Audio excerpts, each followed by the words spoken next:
Welcome, everyone, to the November 19th, 2014 Traffic and Transportation Commission. Please rise and follow me in the Pledge of Allegiance. I pledge allegiance to the flag of the United States of America and to the republic for which it stands, one nation, under God, indivisible, with liberty and justice for all. Thank you. You may be seated. Mrs. Zambrano, would you please call the roll? Commissioner Gregory? Here. Commissioner Reeder? Here. Vice Chair McMahon? Here. Chair Engler? Here. And Commissioner Lemo is absent. Thank you. Now we go to item 4, public comments. Any person who wishes to speak regarding an item on the agenda or on a subject within the city's jurisdiction during the public comments portion of the agenda must file a public speaker card with the recording secretary. Mrs. Zambrano, would you raise your hand? Before that portion of the agenda is called. Any person who wishes to speak on a specific agenda item must file a public speaker card before that specific item.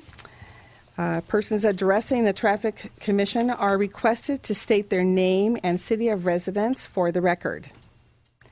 Under state law, issues presented or introduced under public comments can have no action and will be referred to the Traffic Engineering Division Manager for administrative action or scheduled on a subsequent agenda. We would really appreciate it if you would silence your cell phones during this meeting. And that makes me think. Pardon me. Okay, where's the purse? Oh, I'll get to that in a second. All right. As a reminder, there is not to be any dialogue between the audience and commissioners at any time, as TOTV can only record your comments when you are speaking into the microphone. If you are unable to come to the podium, or should you need to step away from the podium at any time while speaking, a wireless microphone is available for your convenience. Each speaker will be given 3 minutes. The recording secretary will set the timer accordingly. The green light on the timer will begin counting down by the minute. I hope I got that right. When the yellow light is displayed, you will have 1 minute left, so please begin wrapping up at that time. The red light indicates that your 3 minutes are up, so please stop speaking, but remain at the podium until any questions, if they happen, from commissioners have been answered. All righty. We have one public comment speaker card, and that's Michael Clowiter. Please come to the podium and remember to say your name and city of residence for the record. Pardon me, I have a dry mouth. My name is Michael Clowiter, and I live in Newberry Park. And seeing I have 3 minutes, the problem that we have in this little development started quite a while ago. The initial design of Newberry Road as it traveled along the freeway by Nordic Nursery and in through there was to stay alongside of the freeway. And then down in the corner, which is now behind the Spine Center, it would to take a turn and then hook on up to what was then Hague Road coming on down, which would mean that the traffic along that center, the commercial area, would automatically be routed up onto Hague Road, which would take them automatically up to Lynn Road. Someone decided not to do that, and they made a little turn on Newberry Road and just run it straight into our development, thus the problem. The decision, or everybody knew this was going to be a problem, and it's been brought up several times since. And the speed bumps, I'm okay with the speed bumps. What that is doing for my street, however, is a lot of people don't want to go over the speed bumps. And there are going to be other options, other streets to go down. And my street, which is Castilian, is the last street in that development. There are only three ways in and out of that entire development. Two that take you onto Lynn Road. One, which is the one we're talking about right now, Newberry Road, takes you out and down to the freeway going north, I would guess, towards Camarillo. Well, the people who, if we put speed bumps on there, they're not going to want to go on those speed bump, on that road. They're going to bypass and they're going to come down my street, which is already a problem. The speed limit is 25 through there. You could stop every car for doing at least 25 or 30 over the speed limit as they come down that street right now. And there's a great number of them that come through. All the people who are commuting and coming out and going northbound or westbound on the freeway or going out towards that way are coming down my street. And it's a problem. And speed bumps are going to increase the number of the amount of traffic that's coming down my street. And I know that's a problem for some of the other people that are here as well. We've talked about it. I don't know. The city needs to be thinking further ahead when they make decisions like what they did, routing Newberry Road straight through. I guess it's the only street that comes through commercial property or industrial property and goes straight into a residence. I guess that's all I have to say is just, I've got another problem, and it's not going to be on Newberry Road. It's going to be on my road. So thank you. Mr. Cloudwater, we have a question for you. Could you return to the podium? Sure. Commissioner McMahon. Just based on what you were saying, I just wanted to clarify something. Are you suggesting, instead of the speed humps, that they close the road at at Hague Road and dead end it? No, I'm not. No. Okay. No, that would no. Unfortunately, like I said, there are only three ways in and out of that whole development. If you're going towards the mall or down towards Thousand Oaks, you would go on either Green Meadow or up on Capitan. Those would take you up to Lynn Road. Well, going in the opposite direction, there's only one way out, and that's Newberry Road, and there are just two roads that connect coming down. One is the one we're talking about putting speed humps on.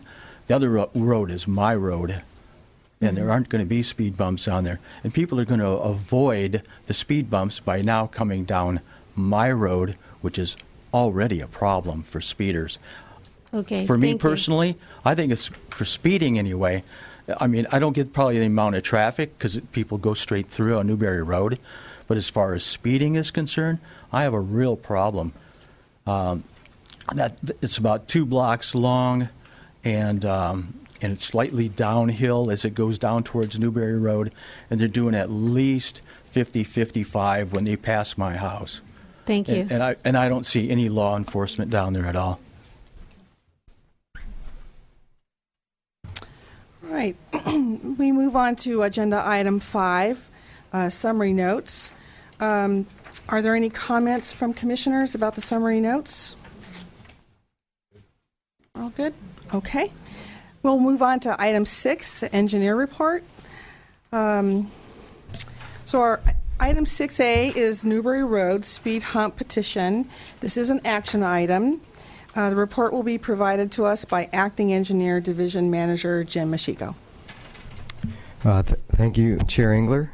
This is a petition request to install speed humps on Newberry Road east of Hague Road, and we have a slide presentation over on that far TV monitor of the room. Here's a location map that shows Newberry Road south of the 101 freeway. It's you have Lynn Road to the east, Venture Park Road to the west. The area that's circled in red is the residential portion of Newberry Road that we're focusing on this evening. Posted speed limit there is 25 miles an hour. Just to the west, we have Hague Road, and where that blue arrow is, that's the 40 mile per hour speed limit zone of Newberry Road. It's fronted by a mix of commercial businesses, medical offices, and multi-unit residential units. A key issue here is the 15 mile per hour speed limit change from 40 miles an hour down to 25 miles an hour at Hague Road. It's a unique condition that most residential streets in the city do not have to deal with.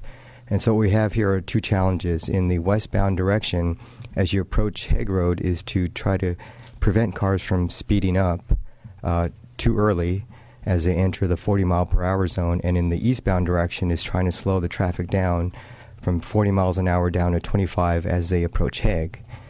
These traffic concerns were reviewed by the Traffic Commission last October, and the Commission may recall that there was a recommendation to install a radar feedback sign in the eastbound direction. That sign was installed in March of this year, and there's been some slight speed reduction as a result of it. We've had about a 2 mile per hour drop in speed near Hague Road from 34 miles an hour down to 32 miles an hour. These next few slides, I'm going to show a series of pictures along the street. This first picture is eastbound. You're still within the 40 miles an hour zone, and there's that radar feedback sign on the right-hand side of the screen. There's a red arrow that indicates where Hague Road is located, just off to the right-hand side. This next photo is a little bit closer to Hague Road, closer to the residential portion. You'll see up ahead in the center of the screen a 25 mile per hour speed limit sign to note that that's the beginning of the residential street portion. Here's a westbound view of Newberry Road. This was taken more towards the middle of the road, towards Trailside Court. There's a 25 mile per hour sign posted on that street light there, and there's circled in red, there's a 25 mile per hour pavement marking or pavement legend. There's also here, you'll notice there's some road curvature, makes it difficult to see oncoming traffic and traffic entering and exiting driveways ahead. This last photo, it's also a westbound view as you approach Hague Road. As you approach the 40 mile per hour zone, here the view is straight. Just to give some background, this petition that we received this evening came in April of this year. It's something that we could not act on right away. We were asked by our city council to review our speed hump policy a month prior. So we went through a review process with our current speed hump policy, which is Resolution 2009-45. We wrapped that up just last month, and the council decided no changes to the current speed hump policy. And as such, we brought this petition to the Traffic Commission at our earliest available opportunity, which is this month. And for this petition, there was a 78% petition support rate, which is 28 of 36 properties along the street in support of speed humps. We measured traffic at least 3 times along the street, dating back to March of last year through June of this year. And prior to this meeting, we mailed out about 500 notifications to the neighborhood so they can either attend tonight's meeting, submit emails, or submit letters so that it could be shared with the Traffic Commission. As I just mentioned, the city speed hump policy is documented in Resolution 2009-45. There's about 9 key criteria that must be satisfied for staff to recommend the installation of speed humps or speed cushions. I won't go through them all, but there's 4 that are probably the more telling criteria that we generally look at. There's the petition rate, traffic volume requirement, speed requirement, and residential street requirement. For this investigation, we did relax the volume requirement down to 1,500 vehicles per day. Normally it's set at 2,000 vehicles per day. This can be relaxed if at least 2 of the road conditions listed up on that screen are present. In this case, there's at least 3 road conditions. They include hidden driveways, which are caused by the road curvature. There is a park along the street, Walnut Grove Park, towards the eastern end of the road. And there's blind curves, which was shown or seen by that picture taken near Trailside Court. In terms of our findings, the conditions on Newberry Road fulfill the city's speed hump policy. I won't go through all the numbers. They're in the staff report. Other findings, the current prevailing speeds are anywhere from 32 to 33 miles an hour, depending on what segment of the road you're at. Collisions, there were no reported collisions to the police department over a 3-year period from 2011 to 2013. And if the Traffic Commission believes there's merit to installing speed cushions, which is the staff recommendation, here's a schematic diagram that shows a possible placement of 6 speed cushions along the street. They would be placed uniformly every 300 to 400 feet along the street. And the idea is to try to achieve uniform speeds the entire distance. So you don't have fast points or slow points. Installing speed humps or speed cushions historically results in some level of traffic diversion within a neighborhood. In this case, the neighborhood streets shown in green are possible traffic diversion streets. We did have some observations that shown in yellow is a shortcut route. It starts at Newberry Road, gets to Green Meadow, and makes its way to Lynn, and then the reverse route if you begin from Lynn Road. Ideally, the best case scenario is to have most of the traffic divert to Hague Road, which is the most direct path between Lynn Road and the commercial segment of Newberry Road. Hague Road is on the left side of this map. And then the possible streets that may have traffic diversion include Charo, Venado, Ensenada, and Castilian Avenues, Lindawood Street, and Capitan Street. As a result of these possible traffic diversion within the neighborhood streets, we're recommending a lower profile 2-inch high speed cushion, just like those we just installed on Calle Olivo where this photo was taken. Some residents who submitted emails and letters appear to be under the impression that the staff recommendation is to install speed humps, not speed cushions. There is a difference in their design. The speed cushions shown in this photo they have a number of open slots that are designed for the fire trucks to drive through rather than up and over, and this minimizes the impact to their emergency response time. The speed cushions that we are recommending are lower than our 3-inch high standard that we have used on other streets, and we found that, or we've used this lower 2-inch high design where there's been traffic diversion possibilities to neighboring streets. Thus, staff is recommending the installation of 6 2-inch high speed cushions on Newberry Road since the road conditions fulfill the city's speed hump policy. And if the Commission concurs, we'll move this petition forward to the City Council for consideration. And with that, I'll be glad to answer any questions. Commissioner McMahon? And in looking at the map and driving it, none of the streets except Hague go through to Lynn. So if a person was going to avoid the speed humps or the speed cushions, they would have to make extra turns. And I'm wondering how many people would think that's worth avoiding the speed humps. Have you any statistics or anything to let me know if that happens, if they will do extra turns? No, I guess that's still trying to predict where these trips might divert to.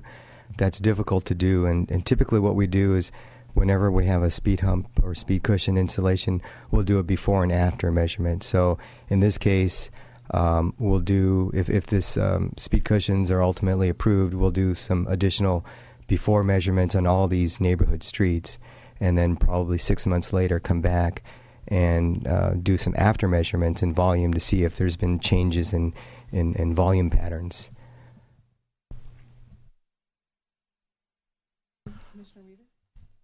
Mr. Machiko, were you able to determine whether this was mostly cut-through traffic or local traffic? In terms of the volume on the street, there's a certain percentage of shortcut traffic. We did do a couple surveys, which we call license plate survey. We perform that in the morning and then in the evening commute period to determine what percent of traffic on Newberry Road cuts through in that exhibit that I showed earlier that showed that yellow route that makes its way to Green Meadow. In the morning, there's about 12% shortcutting traffic, and in the evening period, there was about 17%. And that's just the 2 hours of the day. So thank you. It's mostly local residents and that the traffic is a problem with. Thank you. I have a follow-up question to Commissioner Reeder. The 12% in the morning and the 17% cut through traffic in the evening peak hour, is that common to neighborhoods, or is this actually higher than you see, or less? It's probably difficult to say. We have. I think what we generally consider when there's a problem is when the percentage is a little bit higher, closer to about 35%.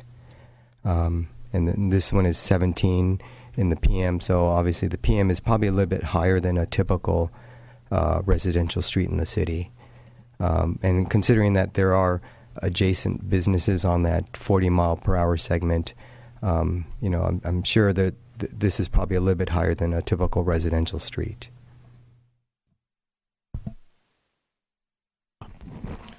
Yeah, if you could just clarify the speed that a hump is supposed to slow down a vehicle versus a cushion.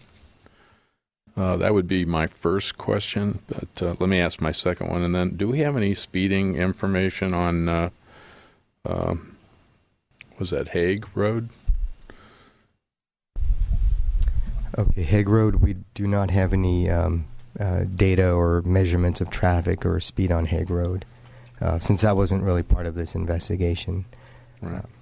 But in terms of the height of speed humps, our experience with a 2-inch high speed hump, speeds are going to be dropped down to between 25, about 25 miles an hour, and then with a 3-inch high design, speeds drop down closer to 20 miles an hour.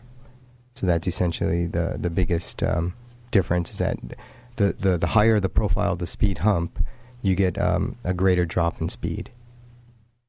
Right, because I don't find the cushions slow you down too much, other than if you're speeding. Thank you. I have a couple questions. One of them is related to what we've been talking about. What type of what do you anticipate for any mitigation of traffic that attempts to avoid the speed humps on Newberry Road, or speed cushions on Newberry Road? That's my first question. And my second question is, I've seen police seated on, especially on Green Meadow Road, watching for speeders leaving the development. I actually have friends who used to live there, and I use those roads all the time.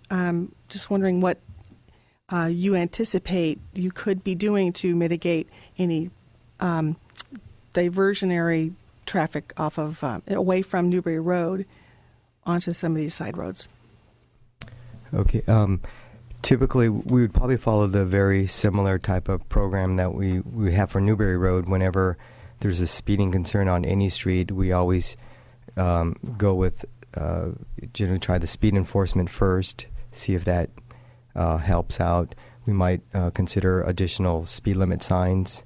They might try that neighborhood speed awareness program, and then ultimately, if it comes to it, if the residents along that street make a request and submit a petition, then we would consider speed humps or speed cushions. But that's only at the request of the residents.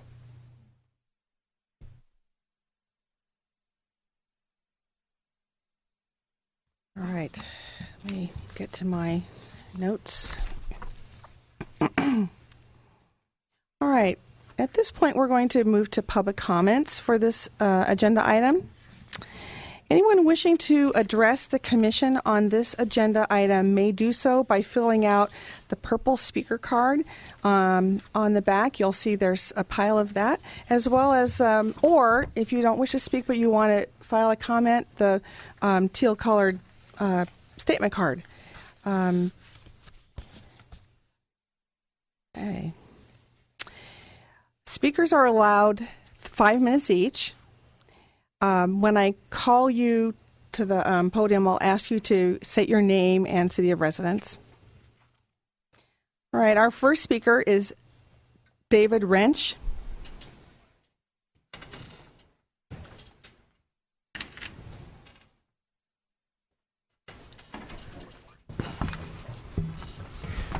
Good evening. I'm David Wrench, Capitan Street, Thousand Oaks. I sent my comments in by email last night, but I'd like to read those to you publicly this evening. While I understand the concern of the Newberry Park residents, I'm having difficulty in accepting the city's proposed solution to the speed problem. Yes, speed bumps are an effective and cost-efficient method to reduce vehicle speeds in neighborhoods. Therefore, I can see why the city often uses them. But I ask this question: does the end justify the means? Placing 6 speed bumps on Newberry Road may solve one problem, but it will generate 2 new problems. While speed bumps lower average speeds, they will increase traffic on surrounding neighborhood streets because drivers who regularly travel Newberry Road will seek alternate streets to avoid them. The quiet street I have lived on for 30 years will certainly be affected if the city chooses to adopt a speed bump solution. Second, speed bumps are a bane not only to the speeders, and to the Newberry Road residents, but for many years to come, neighboring residents that regularly use Newberry Road will have to navigate up to 6 torturous speed bumps. Traveling over multiple speed bumps at any speed is an uncomfortable situation. The speed bump solution will negatively impact many compared to those who will benefit. There must be better solutions, and I think that Thousand Oaks can do better for our community.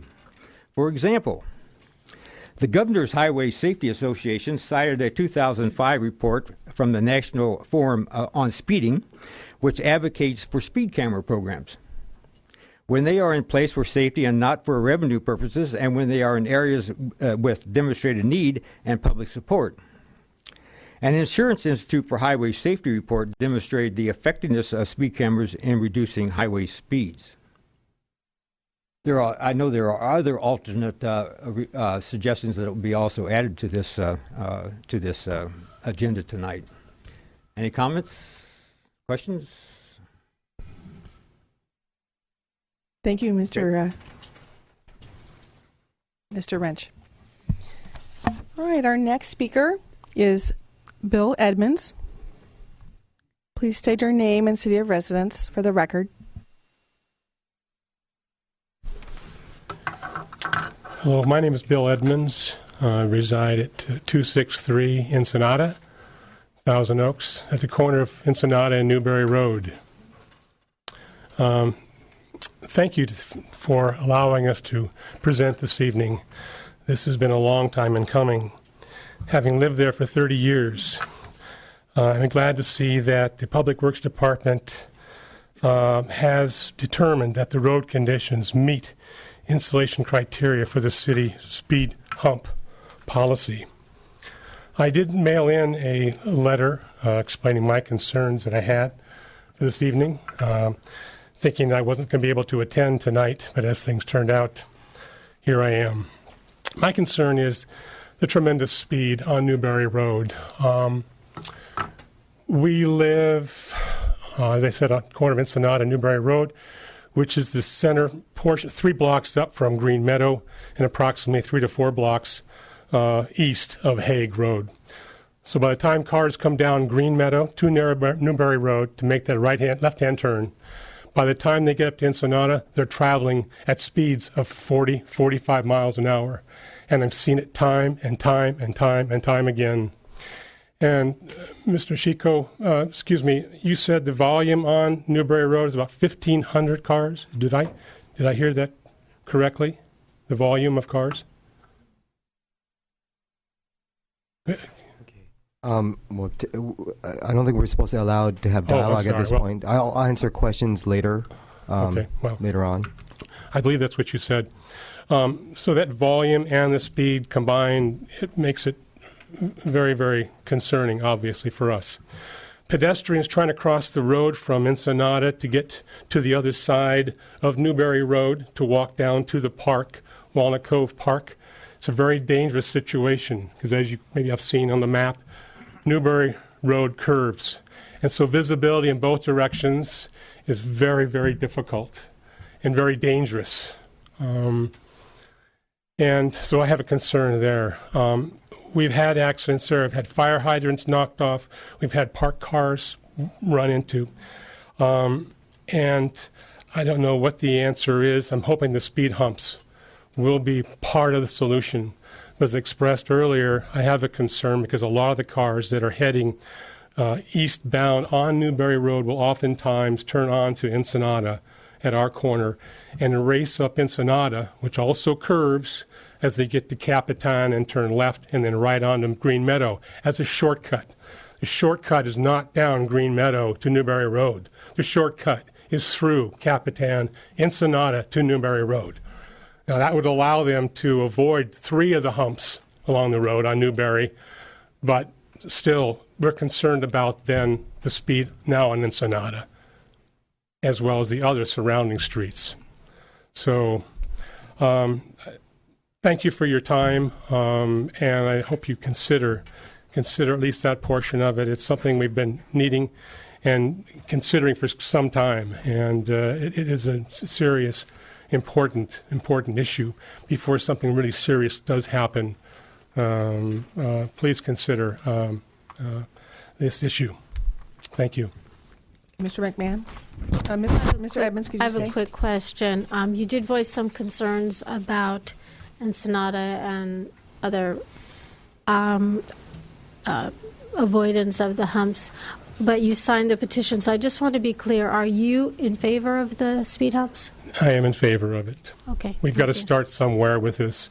So for 30 years, we've been trying to get something going, and we need to start somewhere on it, and I think this is a starting point for us. Thank you. There's some other ideas I think that are going to be presented too that also might address the issue as well. So, Okay. Thank you. I just want some clarification. Mm-hmm. Commissioner Gregory? Yeah, could you clarify, did you say that Ensenada is a shortcut route now? Sure is. Okay. In and out. In and out. Commissioner Reeder? Yes, Mr. Edmonds, I'm trying to understand what Mr. Machiko said, that 85% of the traffic is residential traffic, and your premise is based on cut-through traffic. Did I understand that right? Combination of residential as well as cut-through traffic. Rather than people going down to Hague, coming down to Hague and reconnecting with Newberry Road, a lot of them come down Green Meadow and connect that way rather than Hague. Although there are signs along Lynn Road that suggest for people to use Hague as a thoroughfare to Newberry Road. But it's a small sign, small, tiny green sign, so I don't know that it's even looked at or there's any concern to that sign. But I think that's germane to solving this problem, is to understand whether it's just residential cars not having respect for people that live on Newberry Road, or it's cars that pass through your neighborhood. There's a combination of that. But the balance really is important to decide what to do. Right. Thank you. Mm-hmm. Thank you. Thank you, sir. And I wanted to mention that staff is prepared to answer all your questions after public comments are completed. So if you can refrain from asking questions of staff, they'll respond to things that you have brought up tonight. So thank you. Okay. Our next speaker, Mark Ferguson.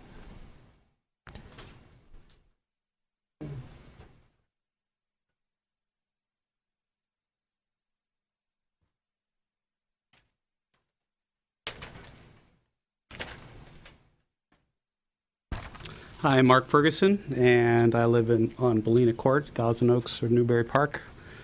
I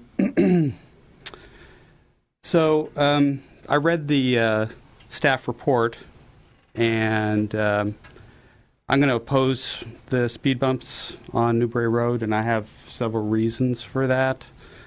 First, on the staff report, it says that option 2, which is police enforcement of the 25-mile-an-hour limit, is the most effective deterrent to speeding. And I place my full support behind this option. People who drive at excessive speeds should be punished. However, the speed bumps will punish every single driver that goes through the neighborhood. And even if those drivers ordinarily obey the speed limit. I am fundamentally opposed to having enforcement measures used on law-abiding citizens. It's not right or moral. Secondly, the staff report states talking about the diversion of traffic. I can guarantee that will happen. It happens right now. I see drivers, I assume local residents, taking side streets, shortcuts where they can save maybe a few seconds, going fairly fast through the narrow streets in the neighborhood. And if the speed humps are in place, that's just going to force even more traffic onto the side streets. And I think those streets are even more narrow than Newberry Road. And we'll have people speeding down these even more narrow roads. The staff report also talks about the speed bump warning signs reducing the aesthetic qualities of the neighborhood, and I definitely agree to that. But I also might add that the speed bumps themselves will also reduce the attractiveness in the neighborhood. I don't know. I know I don't speak for everyone, but I find that neighborhoods that have the speed bumps in their neighborhood are unappealing, and it looks like there's a problem in the neighborhood. And if I were buying in that neighborhood, I would avoid buying a house in that neighborhood. I have some more things to say, but I'm just going to wrap this up. I see that the Newberry Road residents had plenty of time to organize and submit their petition. I think it's only fair for the rest of the residents in the neighborhood, especially those people who are on the side streets that will be affected by this side traffic that will inevitably run onto the side streets, that they have a chance to organize an opposition petition against the speed bumps. I don't know how that would work in the context of this particular petition process, but I think that we should be, those who oppose should be given a fair chance to oppose the speed bumps other than using this avenue, this one public hearing. So again, Mark Ferguson, I'm in favor of the police enforcement option 2 and not option 1. Thank you. Any questions for the speaker? Yes. Commissioner Grigor. Have you ever driven over a cushion in lieu of a hump? No. But I don't. I have a vintage Corvette and a motorcycle. I avoid speed bumps. I had actually the exhaust torn off of my car on a speed bump. So I can see how that would happen. Yeah. I don't think it would happen on a cushion. So though. I mean, these are things to avoid, and I myself will definitely. We are talking cushions here, not humps, and I keep hearing humps.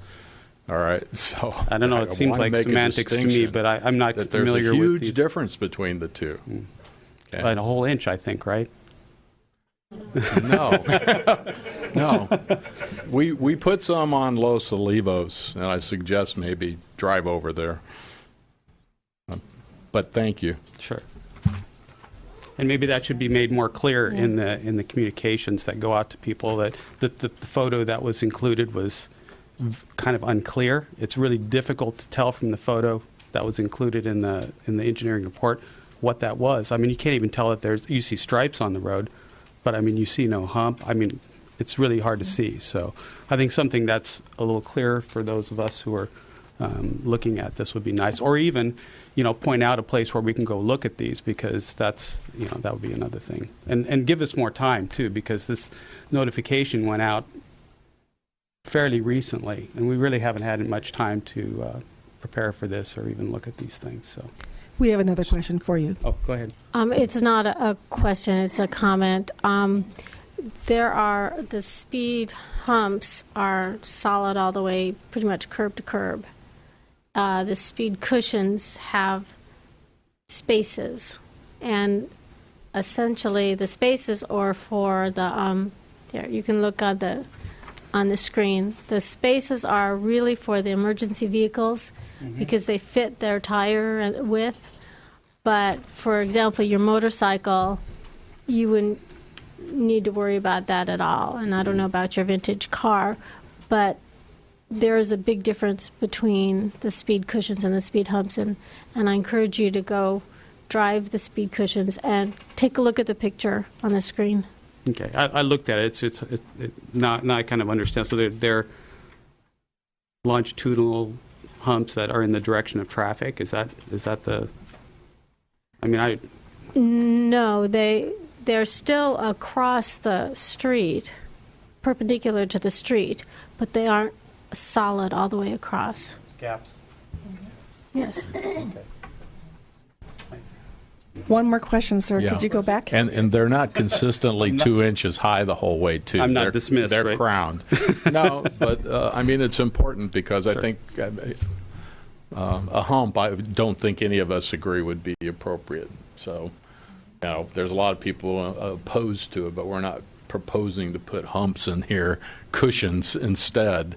And there is a huge difference in driving through them and how they affect your car, and they'll slow down your car, your vehicle to a certain point, but they're not designed to be this obstruction that you hit, and next thing you know, you got to Right. fix your alignment Right, constantly.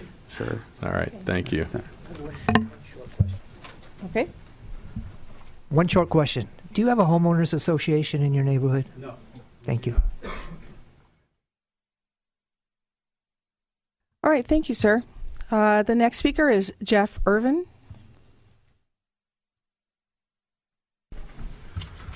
My name is Jeff Irvin. I live at 840 Capitan Street, Newberry Park. Thank you, Madam Chair and Commissioners, for letting us speak tonight. I'm a 17-year resident of the neighborhood, and without dismissing the concerns of my fellow neighbors on Newberry Road, I make my living as an occupational safety consultant. And the first place we go is the statistics and the history.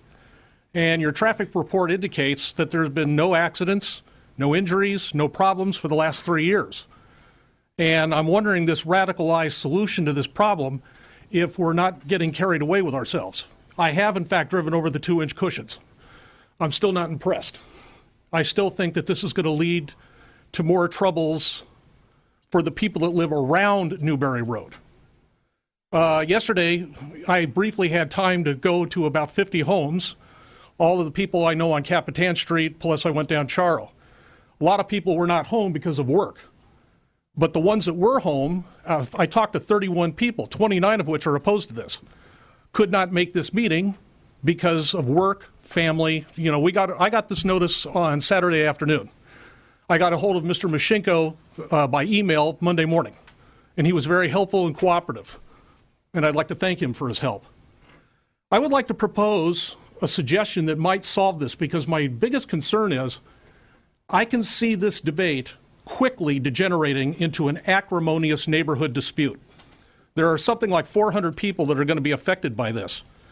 And I believe that if this ends up at the city council, there are going to be enough people opposed to this that it is going to turn into the subject line of the Ventura County Star for months.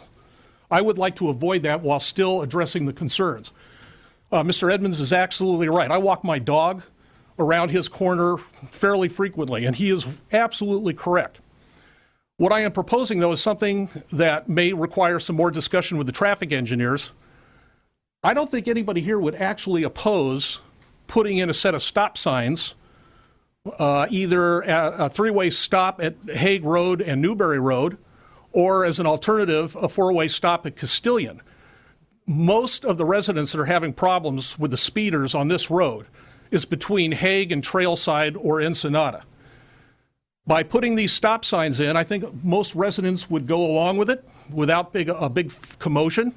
I think it would address the concerns of the people that are having cars rocketing through their neighborhood. I know when you're going westbound on Newberry Road, when you come out of that curve, it's basically a 2/3 mile long drag strip to the Regency Medical Center, and we are getting a lot more traffic going through there.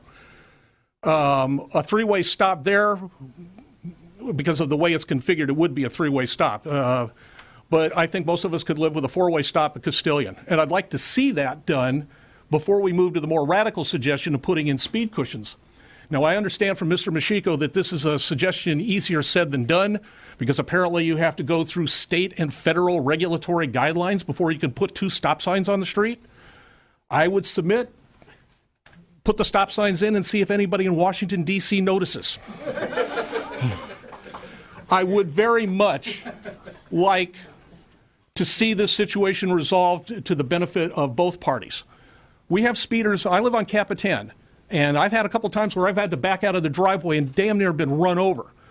I understand the speeding problem. I think speeders are a problem pretty much on every residential street in every city in the United States and probably Europe. Unfortunately, most of them are our fellow neighbors because familiarity breeds contempt. You know the street, you know the people, you know where the kids are, and you just, like Castilian. The way Castilian is actually orchestrated, if you make that turn to the right too fast, there's usually kids playing right there at that little dog leg. But I would like, hopefully, a suggestion that we can all get behind. It costs the city less money. And I also think by putting stop signs in, the police won't have to park their motorcycles on the sidewalk next to the medical center. You can remove the RFS sign because traffic coming into the neighborhood will by necessity have to stop. Same thing coming out of the neighborhood. And I think that would address the speeding concerns. I hadn't talked to Mr. Edmonds about this, but at Amgen, they have a lit crosswalk that when a pedestrian needs to cross, there are flashing lights on the road that draw the motorist attention to slow down and stop. And that might be an option to have a safe crosswalk in one or more of the streets that connect to Newberry Road at the park. Again, I think a more cost-effective alternative. Thank you for your time. Any comments further or questions? All right, thank you.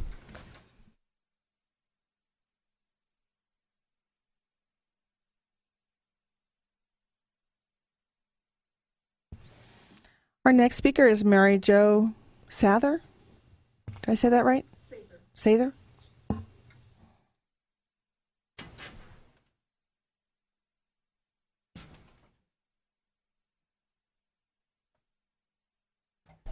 Hi, Mary Jo Sather. I live on Ballina Court also. And please state your city of residence. Newberry Park. I'm kind of repeating at this point what some people have said. I've lived in the neighborhood over 34 years. I've seen attempts to stop this repeatedly. This is not a new concern. They even put in a roadblock at one time at Hague Road so that none of us residentially could use Newberry Road and to stop the traffic because the cut across is going over Capitan down Ensenada. That's the most common way. My concern in just doing the humps on Newberry Road, you really are missing the big picture of the auxiliary streets. The traffic will go on those streets, and they're not as wide a road as Newberry Road. You have more children playing on these streets. I think this issue needs to be looked over as a more of a grand picture. Just looking at Newberry Road is not giving the information you need to make this decision. It has to look at all the other streets as well. And you need a global decision, not just Newberry Road decision. And that would be more copacetic. As he was saying, like the street signs I think is a great, or stop signs are a great idea. And the city may have other ideas, but I really believe it has to look at the entire neighborhood, not just Newberry Road.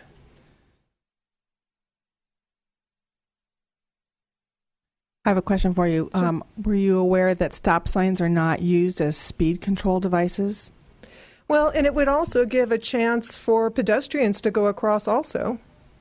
They would have a stop sign, cars would be stopping, and a pedestrian would have the opportunity to walk across. Mr. Reader? Is it Ms. Sadler? Sather. Sadler. You mentioned something I wasn't aware of, and that at some time in the past there was a blockage. So they actually put a roadblock on Newberry Road, so and you could not go even to Hague Road. It blocked. Yeah, and it was a failure. It was just all the neighborhoods, the streets were not happy because, once again, as we pointed out, there's only a couple roads that actually lead into our track. And that is, for us residents, that is a very common way to get in and out of our track. Oh, thank you. Thank you. Okay. Yeah. Quick question. You're the second person on Ballina. Mm-hmm. I'm trying to get a picture of the flow of traffic and where it's coming from in this neighborhood. Mm-hmm. Because whatever's put in, I don't think it's going to change the volume that's there now. It might change, how it's diverted, and obviously we don't. But you're not even on a cut-through street. I'm not, but like I've said, I've lived there over 34 years, and I've seen the kids playing in the street. I've been there when they've attempted to divert traffic before. This is not a new subject. And I've also seen how the traffic flows onto the auxiliary sheets. And I think this is very short-sighted in not reviewing the entire community. So I'm allowed to be concerned for my community, not just my street. Oh, I agree. Now, I'm just thinking here, though, that, next thing you know, we'll have something on every street, won't we? Well, that's the point. It has to be, I think it does need to be reviewed one way or another to see the best way to do this approach. Because diverting the Ensenada, and Castilian, it will go up, and I think those streets have already had enough. So I think we have to try to find a bigger picture. Now, if you don't mind, I ask one other question, because this is a loaded one, and you've lived there a long time. Uh-huh. How many of the speeders are actually people that live in the neighborhood? You know what? I think it's a lot of the kids in the neighborhood is probably the biggest part, because when I walk my dogs, we walk around the neighborhood. I've done that forever. And if you notice, the majority of the speeders are the kids. Yeah, there'll be some adults that live there, but they're not the majority. And what they'll do is they come down Green Meadow, come over and race down Ensenada. And so that's not addressing the traffic that's coming through. It addresses the traffic a little bit going up, but you're still allowing this speedway. Right. Yeah, and I'd probably agree. We're looking at every tool that we have. Right. Some address one thing, some another. Hopefully, maybe we can find a combination that might work. Right. Quick and dirty. So, as the proposition or the proposal stands now, you're for or against this? I'm against it. Thank you. Because it's not a big enough picture. All right. Thank you very much. Okay.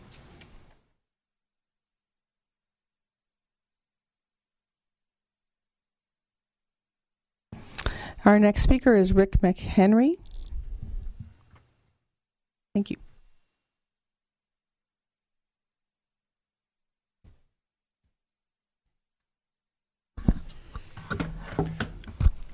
I had a little bit of trouble hearing what all the comments were, so I hope you can hear me. I'm going to make it really loud and clear.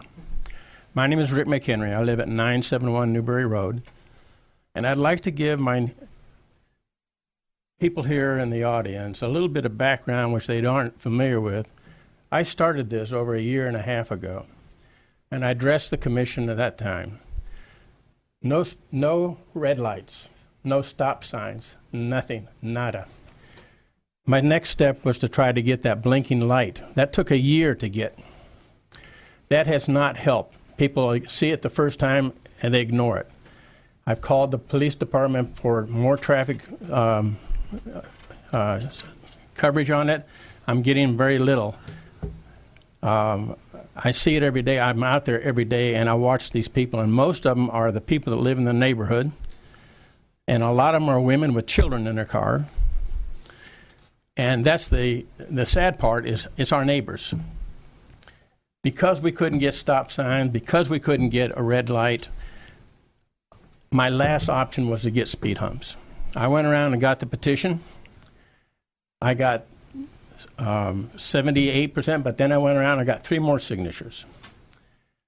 So of the people that live there, the 36 homes, I've got over 30 of the houses that are wanting it, and only 2 people actually said they were not interested. The rest of the residents on that street said yes. I agree that there is a problem. they didn't want to address what was going to happen. And I appreciate this gentleman about safety and security. I'm concerned about it because I have grandchildren that play out there. They go out after a ball, and these cars are going by, and it's not 30 miles an hour. We have clocked them, and the police department has clocked them at 45 and 50. And times are not just at the morning and the afternoons. It's all day. It's on the weekends. And the traffic and the people go through there, and you can hear them. And it's motorcycles also. This speed hump that they're talking about, because of the opening in there, the motorcycles are continue to go through this opening. Why it can't be solid, I don't know. And 2 inches is not going to slow down a car. I have driven over them in other areas, and I appreciate the effort that they're going through, but I agree that it is not the solution. If you go through at 40 miles an hour over a speed hump that is a cushion or that is 2 inches by 12 feet long, you hardly feel it. I have gone to other residence areas up in Oak Park and other places, and they have them too. The thing that it does tell you is that, oh, I need to slow down this speed hump. Once they go over that speed cushion and know it's not going to hurt their car, they don't care. There needs to be something in the physical that wakes them up and says, hey, this is a residential area. I've gone away from the notes that I had just because of the people that have made comments on here. We have a 45-mile-an-hour zone or a 40-mile-an-hour zone in that residential commercial area. Then you go to 25. Hague is 35. So why can't we change that 40 to 35? That helps to reduce some of that speed. People don't care. They come around that corner from that park, and they go through there at 60 miles an hour. When the traffic on the freeway backs up, that's the shortcut. They get on it over by Windy, and they come all the way through to Green Meadow. And you can't get out of your driveway because from the red light that's on the road up ahead, there'll be 12 cars coming through, and they're all doing 40 and 45 miles an hour. Any questions? Thank you very much, Mr. McHenry. Thank you.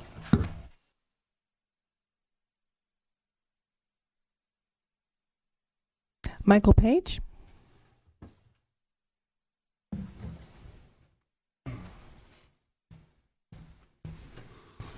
Good evening, ladies and gentlemen. I live on Mike Page, and I live on the corner of Hague and Newberry Road. And we've had concerns about this traffic over the last 3-4 years. And we've had a lot of families across the street in our general area that had children that sold their homes and moved because that's how bad it was. I had grandchildren, too, living with us at the time. And I had to get an apartment with my daughter so she could move to another place that was safer. We tried on many occasions to get other types of solutions, but they were all shot down because of one council member didn't believe in speed signs or bumps or anything. Really didn't leave us any recourse. And in my particular job, I worked for different cities also, and also contractors that worked on paving roads and also building speed humps. I never did build any cushions, so I'm not familiar with those. But I do know when they're separated, cars will line up. Either one row, one tire in between, or try to straddle. And sometimes that's a little precarious because some people are looking at something else and they see this comes to them and they jog around. If another car is coming, sometimes it becomes problematic.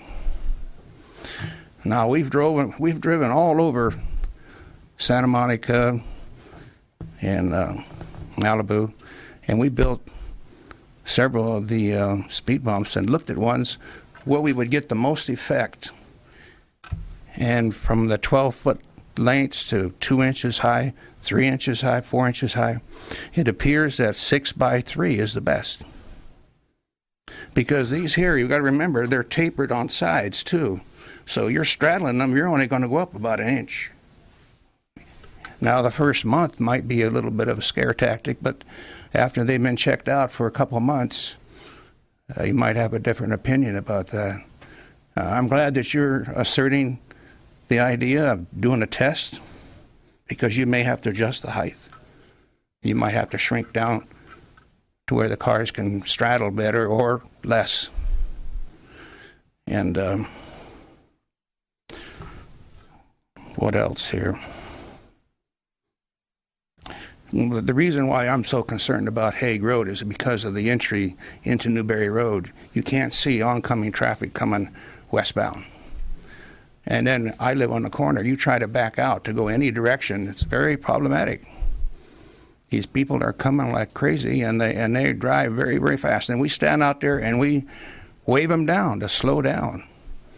And then, of course, sometimes our houses and our lights get worked on a little bit. So I'm glad that you're giving us some consideration. Myself, I'd rather have stop signs, even though it's not necessarily a slow down item, but it does work. And I don't mind cars slowing down and stopping and hearing their brakes, but I think that would be the real solution. Thank you. Commissioner Gregory has a question. Yeah, you mentioned a line of sight issue at Hague Road. Right. That's, is that turning west or going east or? Well, you come up Hague at an angle about 30 degrees north, and if you look to the east, you can't see oncoming traffic, especially if anybody is parked on the south side. You can't see. You'll be 150 feet down the road before you see a car coming. And you may not have had any problems with accidents or anything like that, but let me tell you, we hear a lot of brakes, a lot of screeching. And people they do U-turns right in that corner too, in our driveways, backing up and going out. Okay, thank you. Thank you, sir. Our next speaker is Bill Hoyt.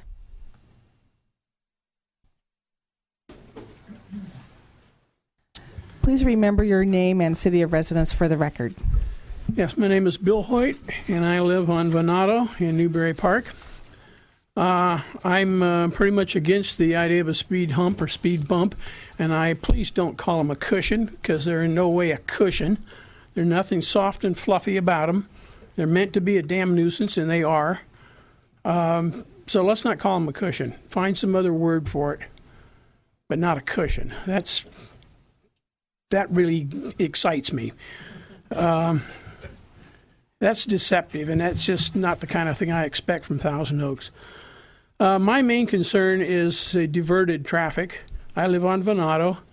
It's pretty much the same situation as Ensenada, Charles, all the other streets. We have a little bit more of an incline on our street than the others, but other than that, it's pretty much the same. It has a curve to it and all that. When I see people coming down Venado too fast, it gets my attention. Rarely is it somebody in the neighborhood, with a couple of exceptions. So it has to be some other area that they're coming from. I think most of the people on our street, anyhow, are not doing too bad, with a couple of exceptions. I think that there is probably more commuter traffic, shortcut traffic than what we really think, just from what I've seen. I have no way of telling other than I don't recognize the car. I've lived there for, this is our 37th year, and I know pretty much all the people on Venado. And the cars that I see are strange. Quite often they're a contractor's truck or something like that. But there are not a lot of people that go 25. I'm sure the police department knows that too. Whether it's 40 or 50, I don't know. After about 35, I don't think it matters much. It's just too darn fast. Yeah, I'm against the idea of a speed hump. I think there's other things that we can do. I think the idea of having the police out there would be a darn good idea. They don't need to be there 24 hours a day. If they were there during the peak periods, I think that would take care of a lot of it.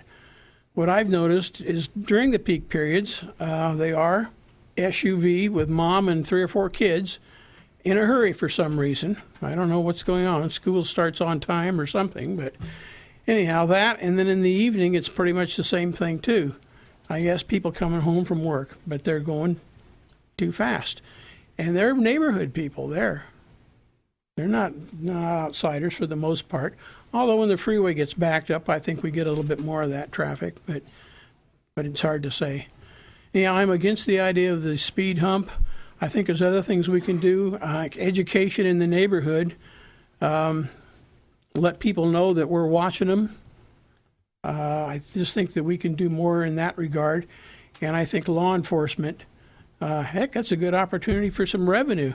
Spending $20,000 for stupid speed humps, and don't call them a cushion, they're a speed hump. I just think, there's a good revenue possibility there too. I just think that's where we need to look at first, and that and education. So that's pretty much my feelings about it. Thank you, sir. All righty. Next speaker is Marnie Melendez. Hi, I'm right here.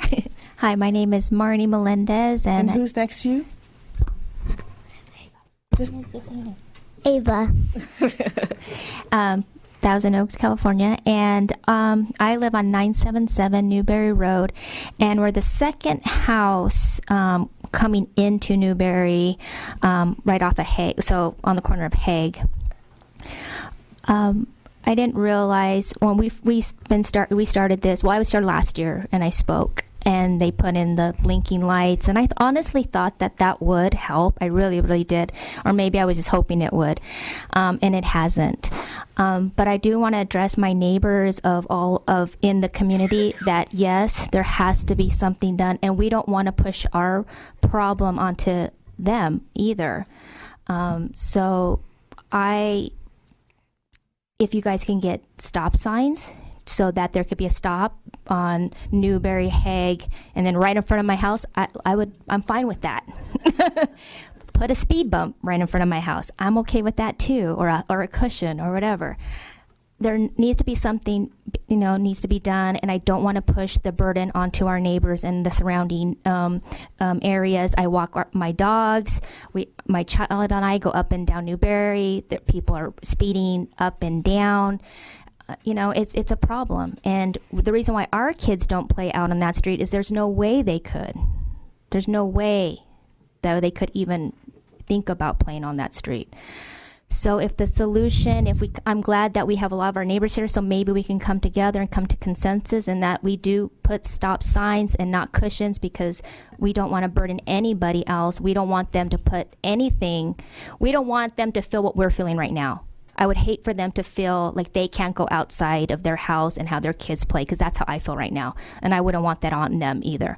So please find a different solution. If the cushions aren't the solution, please find a solution. And if it's the stop signs, put the stop signs. And I volunteer my front yard to be where I would put the stop sign. Okay? Thank you. They go too fast, sweetie. They go too fast. The people go too fast. What is it? They say people go too fast. People go too fast. Yeah. Thank you, Marnie and Ava.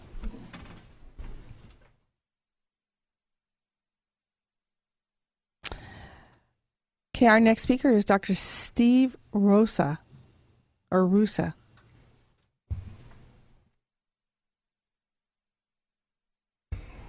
My name is Dr. Stephen Rosa, Thousand Oaks. I live on Capitan, so pretty much no matter what we do, I'm screwed. I want to take the time to thank you all for having this open forum. I also want to thank all that have brought the petition. I'd like to see civics in action, and it's your right, and I'm glad you brought this to the attention of the board and whatnot. At the same point, I think we need to look at, we have 30 residents that are affecting 500 residents. And almost everything I'm hearing tonight is Hague and Newberry Road. or Green Meadow at the corner. And I'm really baffled. All we need is signs saying no through traffic. That gives the police the ability to follow somebody, and if they don't live there, they get tickets. They're out of here. That keeps people from the freeway from coming through our neighborhood when the freeway's jammed up. We pop in a couple stop signs, and granted, it's paperwork, but it's not difficult. It's time-consuming, and it's paperwork. And we stop them. People can cross the street right there between the residents and the industry, which is where people who are walking their dogs, everybody who's coming down the park, down Newberry Road, that's a common place to cross the street, is when you're leaving the industrial or you're leaving the residential. You stay in the residential, you cross the street there, and you go up Castile or any one of the side streets to watch your dog or chase your kids up and down wherever they happen to run off to. So I do think we're looking at a very micro solution to a very large problem, and we're going to simply push that problem up the road into the 500 residents. We're not going to solve the real issue. If the gentleman had mentioned, have you ever driven over a cushion? I have a Corvette. Have you ever driven a Corvette over a 2-inch bump at 25 miles an hour? You're looking back for your exhaust pipe. You cannot drive over any 2-inch bump at 25 miles in a modern Corvette without losing something. So we, in classic cars, there's a guy who owns a couple Model Ts down the street. He isn't going over a cushion at 25 miles an hour. I guarantee you a classic Corvette isn't. I'm not. There's a couple Ferraris in the neighborhood. They're not. So we're now having to go 2 miles an hour, blocking traffic at every speed cushion to protect our investments for something that isn't going to solve the problem. And that's what we're looking at is, how is the speed bumps going to solve people coming down Green Meadow? How is this going to solve the people who are rushing home from work and the freeway's backed up? Well, you throw up the signs, no through traffic at both ends. You put in a couple stop signs. The police only have to enforce it 2 or 3 times during traffic backups on the freeway. And the commuters, trust me, the Amgens, which is a huge part of our traffic, my wife used to work there, will get the message out real quick after a few tickets. As much as I would love to put the blame on the police and say, why don't you have a motorcycle guy there 24 hours a day? Sadly, there's 50 neighborhoods who are asking them the same thing. And we just can't afford to do police enforcement like that. So we need to be able to give them the tools that they can enforce what we're doing, make the greatest impact on what behavior we want to change. And simply putting in 6 speed control devices, how's that, folks? That's good. I don't believe it's going to have the desired effect. And as one on Capitan, I now go up Charo because I actually live at the end of Charo and Capitan. If I got speed bumps, I'm going up Castilian. Sorry, guys. My apologies. But I'm not going to go over 3 extra speed control devices. If I don't have to, why would I? That's silly. And I'm just being honest. And I think everybody in this room is going to be just as honest. So unless you happen to be one of those 30 residents, you're now affecting 500 residents. So my recommendation, if anybody would listen, pull it back, reevaluate it, spend the time to fix it right. Get the signs, no more through traffic, enforce no through traffic, and get a couple stop signs in there, and we'll be fixing a problem that doesn't exist. Because right now there are no accidents, there are no incidences, but I think it's the best answer. Thank you for your time. Dr. Russo, we have a question. Okay, excluding yourself, this does not, I'm not asking you personally. You've mentioned Corvettes, Ferraris, all these speedy cars that are meant to be driven fast. Other than you, are they part of the problem? I don't see the people in the neighborhood with our cars doing anything because we're way too visible. You know who in our neighborhood has the Model T on Capitan. You know who has the black Corvette on Capitan. You know who one street over has a gray Z06 Corvette, and on Charo has a gray 06 Corvette. So if we do anything out of the ordinary or unacceptable, every neighbor knows it. He doesn't have to try to figure out who the jerk was in the black Corvette with a customized license plate. He just got to walk down the street and look at my driveway. So I don't personally have seen us being that issue. Now that's not to say that I've always gone 25 and haven't gone 26 or 27. Of course, I've probably have failed miserably as a civic partner to my neighborhoods once or twice. But I don't think us in our age group, at our points in life where we can afford these vehicles, they're our babies. We're not out there in dirt bikes like some of the people we've seen racing up and down the street with illegal dirt bikes, doing literally 90. And speed bumps, of course, nothing fixes that other than if we just happen to get lucky with law enforcement.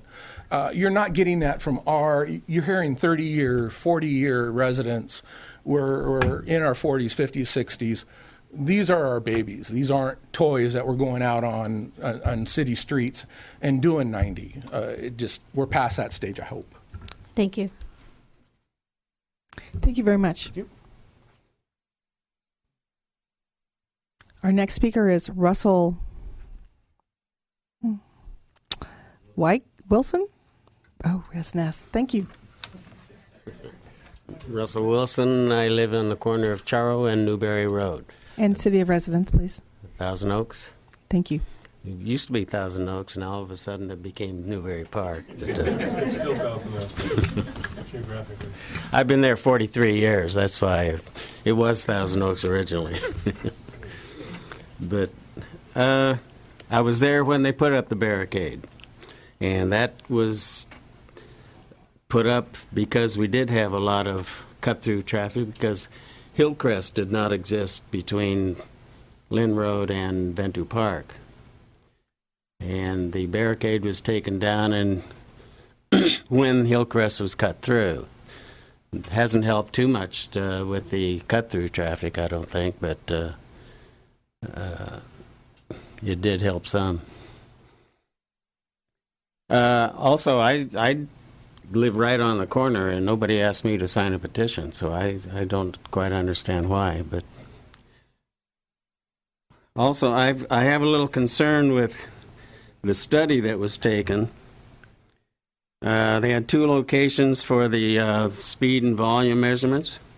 First one, 125 east of Hague, which has a considerable amount of traffic volume. Much more than the second location, I noticed, which is actually closer to the park, and these numbers are under 1,500, which the park was one of the criteria to reduce it to 1,500. So I don't understand why we were able to reduce it to 1,500 for one reason, and how are we getting 500 people going someplace else between those two locations? I don't quite understand that. And I'm in favor of the stop signs myself, too. So I think appropriately located, they would do their job. And also, a question came up to one of the other speakers from a commissioner about who is doing the speeding. A little study on who's been getting citations in their residence by the police department certainly would tell us that.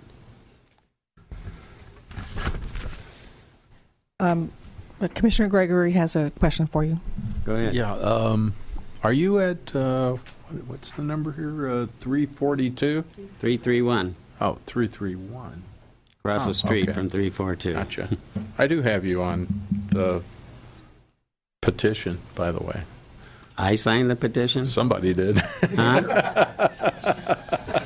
I don't remember. How long ago was now that? I thought at all of them. Hey, I'm getting old. Okay, I have a question for you. Can you come back? I have one question.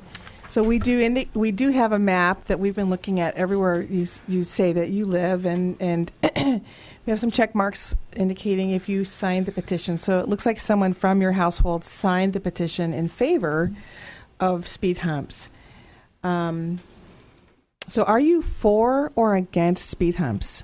I'm against speed humps. Thank you. I'm for stop signs appropriately located.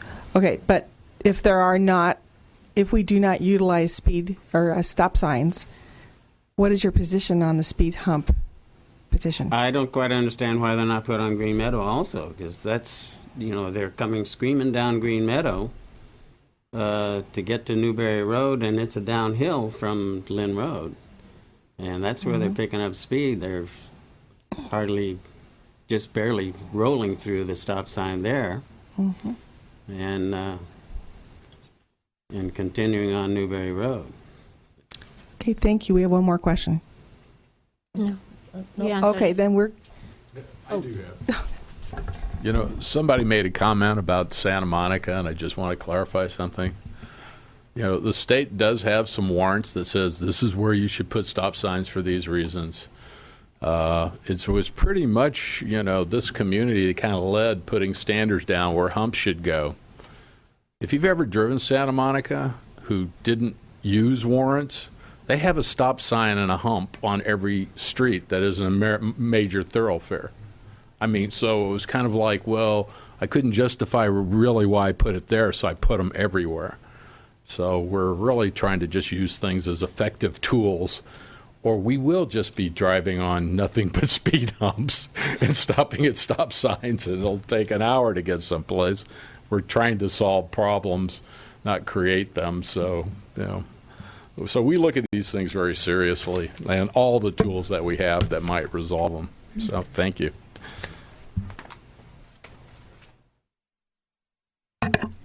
Our next speaker is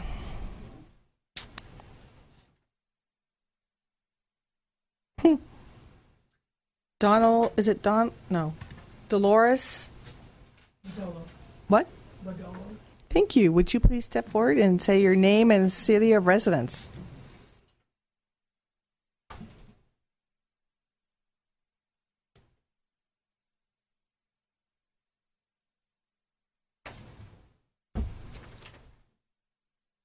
Dolores Madolo, Newberry Park. I live on Newberry Road. It has struck me that in this discourse that is taking place, that people are being focused on the speed bumps and not being focused on the speed limit on Newberry Road, in fact, on the neighborhood. It is 25 miles per hour. I exit the neighborhood the majority of time going east on Newberry Road and up Green Meadow. And very frequently I'm being followed, pushed by a car who wants me to go faster. That car is usually going up one of the streets where Ensenada or whatever, and we generally meet up the road on Green Meadow. He hasn't gotten very much faster or further than I have. Sometimes he exits Green Meadow to Lynn Road. Sometimes I make that intersection, that street before him, so we're both get to Lynn Road, me going where I'm going, he's going where he's going. But I have maintained the 25 miles an hour. He's rushed up some other street, which you are all concerned about. But meanwhile, I've maintained my speed on Newberry Road, where I am concerned because sometimes I can't get out of my driveway because of the speed these people are going. My mail arrives very late in the day, and when I go get that mail, I am always waving my hands for people to stop and slow down. I am more concerned about the speed people are going on that road than the diversion of somebody going up one of the side streets where they are speeding. It's the speed that they're going, not the roads they take. If they go up your street at 25 miles an hour, and they go up Newberry Road at 25 miles an hour, I don't have a problem with that. So I think we have to focus on the speed they're going, not what street they take out of the neighborhood. And it is the people in the neighborhood, whether they're on Green Meadow, Ensenada, Newberry Road. I don't recognize all the cars that are speeding, but I'm sure 90% of them are from the neighborhood. And we can't keep people out of the neighborhood. This still is the America. You want to live in a gated community, then move there. People are allowed into neighborhoods. That's all I have to say. Thank you. Thank you very much.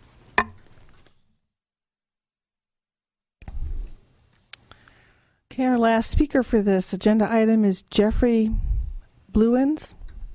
Thank you. Name and city of residence. Jeffrey Blevins. I live in Thousand Oaks on Marcello Road. And most of the points I was going to raise have already been raised, so I'll just make it quick to show that I'm also in favor of stop signs. I think that they'd probably be effective, especially at Hague Road, because there is some blindness making the turn there.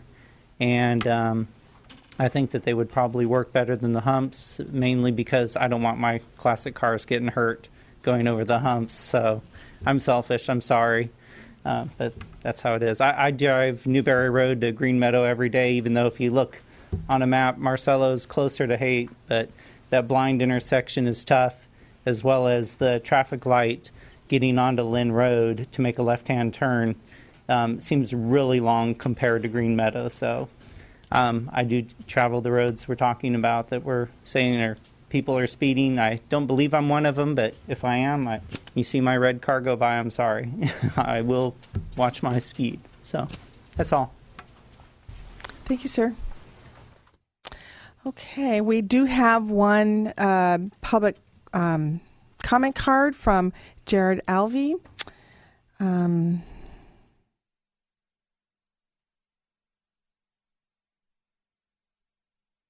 It looks like you're for the speed humps. Am I correct? Speed cushions? Is he here? Okay. All right. And then we have received communication. Some of you are here who wrote in advance. We received approximately 14 emails or letters against the speed hump consideration, and then 3 for. But again, that number is a little mixed because some of you are here and have already spoken. Okay.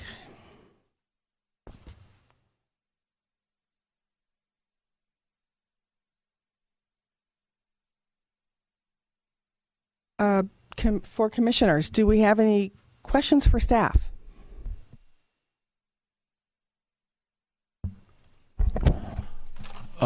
The 40-mile-an-hour posting on Newberry Road in the commercial area, is that posted because of the 85th percentile speed?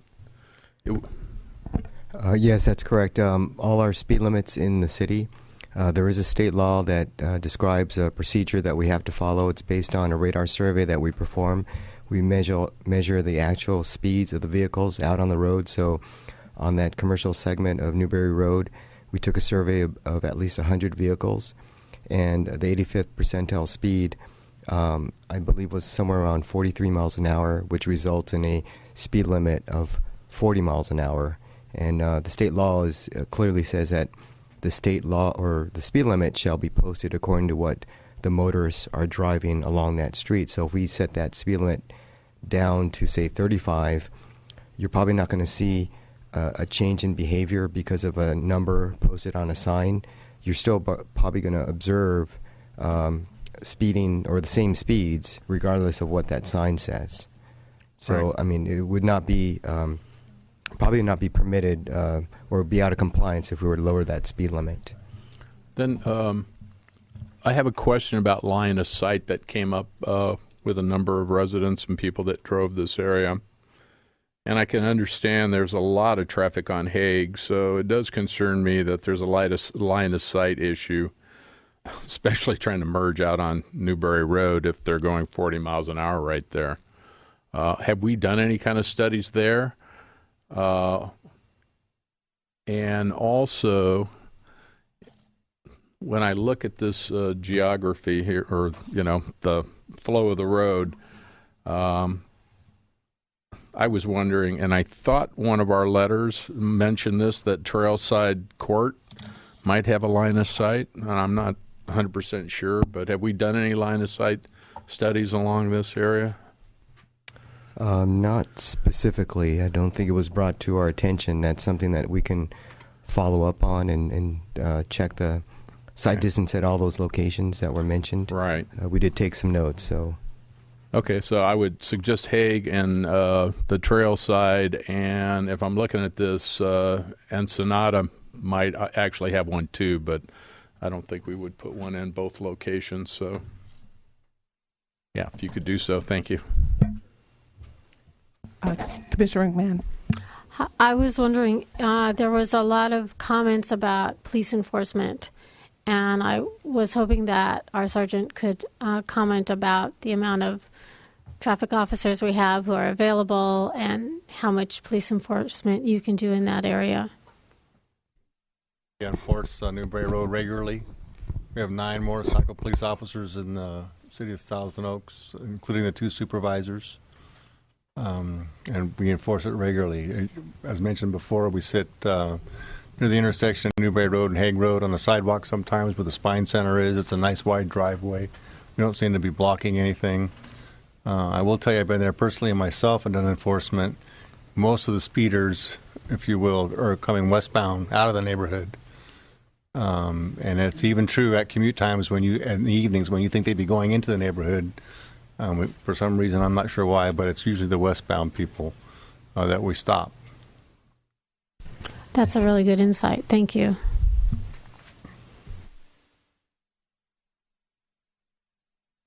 And that just knocked my thought out of my head. Because I was going to ask Mr. Mashiko, is there, and this was my thinking until you answered, sir. My thinking, I had the opposite assumption that traffic coming from the 40 mile per hour area of Newberry Road would take some time to slow down. And was there any measure that could be taken to slow them down, give them warning, more than what's already been done? I don't recall the signage coming up to Hague. And yet, if the statement by the police is that speeders are actually the neighborhood, and that's not really true exclusively, because I've driven through that neighborhood. I've driven down Mr. Edmonds Road when I was leaving my friend's house after walking. So I'm comfortable with that street. And I have used that street coming through, but I'm just curious if there's some other choices that we can, things that we can examine to try to slow traffic down, at least at Hague. I think I'm more concerned about going from the 40 to the 25. I think but I may be completely wrong on this. Okay, as you travel eastbound on Newberry Road, as you approach Hague, there are a couple of signs, or at least one sign before you get to that radar feedback sign. It says 25 zone ahead. And then once you get to the radar sign, there's another sign that's duplicated that's below the radar display that says 25 zone ahead, and then whatever the speed of what that driver is driving. And if the driver is driving, I believe we set it above 30 miles an hour. If the speed is above 30 miles an hour, the speed of, or there would be a message that says slow down.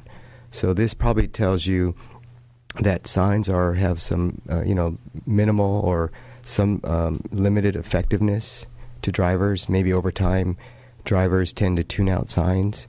And basically it gets to the point where if you really want to slow people down, you either have to have constant police enforcement or a physical change in roadway, and in this case, speed humps or speed cushions have proven to be the most effective way to slow people down on a regular basis going forward. So I think we talked about this in the past, that there's things that have been done in the past that have limited success, but the true way to have long-term success in slowing people down is with a physical feature, and in this case it would be a speed cushion.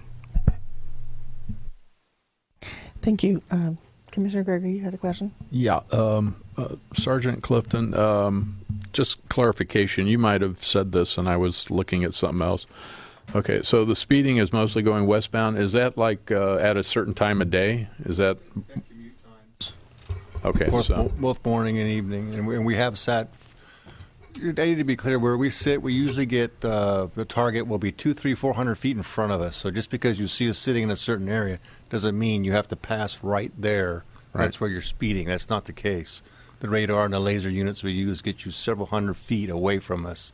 We have to have a tracking history. We've sat both, like I said, at Newberry and Hague for westbound traffic. That seems the most fruitful, if you will. Where the road, if you're going east, curves to the left. I'm not sure what address that is. We've sat there for traffic in the evening coming into the neighborhood, and we don't make as many stops there. Good to know. Thank you. Well, if we don't have one more question. I wonder, Mr. Machiko, if you could address the use of stop signs as speed control measures. Okay, yes, I'll address that and a couple other comments that were brought up. I guess the first thing I'll start with is the issue of stop signs. Stop signs, I think it was brought up that they're not designed to control speed, although they do influence speed in the vicinity of a stop sign because cars do have to slow down and come to a complete stop. There's state and federal standards that we do follow to warrant and support their installation, and that's based on how much traffic is entering an intersection from all directions, because they're tools to regulate right-of-way at an intersection, because if the intersection is so busy, you need that type of device to determine who should go next. Now, stop signs, when they're used to control speed, they're not really effective because the unintended consequences is that you'll probably have a lot of people blowing through the stop sign, have that low compliance rate, which results in more need for the police department to be out there and enforce that sign to be effective. And there's also a possibility that it could result in more rear-end collisions because it's if you set it up in a location where it's unexpected, the trailing vehicle might result in rear-end the car that's in front of them. But any stop sign that's approved ultimately would have to be approved by our city council, and so they would have to make a finding to justify why it should go in. There were questions about the volume of traffic on Newberry Road. We did take measurements at 2 locations. Closer to Hague, the volume is just around 1,900 vehicles per day, and the minimum requirement was 1,500 vehicles per day. A second count was closer to Ensenada and Venado Avenue, somewhere in the middle. We took measurements twice at that location. One measurement was just under 1,500 vehicles per day, and another measurement was just above 1,300. So, in all these counts that we found, they're pretty consistent with each other. They're within 10%. That location where it was below 1,500, obviously it didn't qualify, but we did take into consideration the measurement that was taken closer to Hague.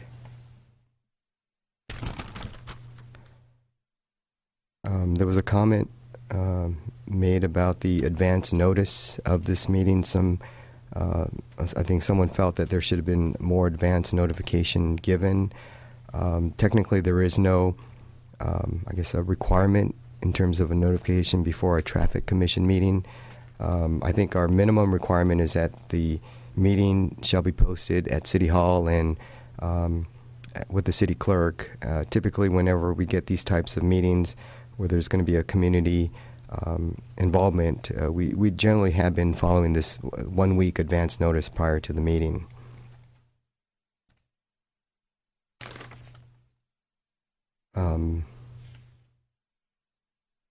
Okay, someone brought up whether or not we're going to be doing testing with the size of the speed cushions. That's something that we don't do. Maybe they misconstrued the comments. What we're going to do is if the speed cushions are approved, they would go in at a 2-inch height, and we would do a before and after measurement of traffic volumes throughout the neighborhood. And that's what we would want to see, is how the impact of those speed humps or speed cushions diverted traffic throughout the neighborhood. when the city developed a 3-inch high standard, that was done back in the early 80s with the police, fire, ambulance staff, and at that time it was determined that the 3-inch height was ideal. And over time, we've had applications mentioned earlier where when there was heavy traffic diversion, I think in one of our earlier streets, the speed hump height was reduced from 3 inches high down to 2 inches, and at that point the diversion levels were manageable. And also the comment about is it possible to post no through traffic signs, and that's something that we cannot do. That's probably something that would be a violation of the California Vehicle Code. These are public streets here, and so they are open for the motoring public.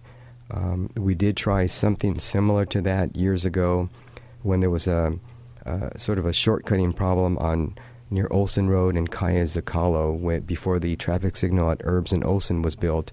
We had quite a bit of traffic that would enter Kaya Zacalo off of Olson Road. They would shortcut through a residential street and emerge back out at the intersection of Herbs and Olson Road.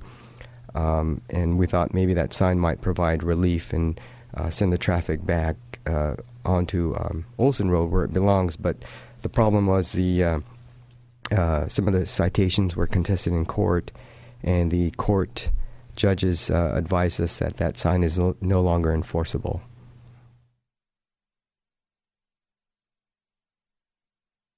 And then there was a comment about a petition. Someone thought they did not sign the petition. I did take a look at that petition. There is a signature registered to that one address on Newberry Road. And I believe that concludes the comments. Commissioner Reeder. Thank you. As far as unintended consequences with the installation of stop signs, does that tend to increase the speed of the automotive public between the stop signs as opposed to, in other words, do they try to make up time? Yes, that's a possibility that you could have a few cars trying to make up for lost time, much like when you incur a delay on the freeway or some other location. Once you get past that slow point, then sometimes there's a tendency for motorists to speed up because they lost a few seconds or a few minutes. All right. Thank you very much. All right. At this point, we will now close the community meeting. Do we need further discussion, or is there a motion? Commissioner Gregory. Yeah, I'm not in a place that I want to vote on these right now because I think we need some information. I'd like to see that study of the line of sight, because we might be putting the cart before the horse if we don't have that additional information, make a decision at this time. So could I, again, ask for a line of sight and any feasibility of, where stop signs might be required along this area that would meet warrants? Because I'd hate to even have a vote on something that later we put something like that in and it's kind of mute. So that would be my initial thoughts.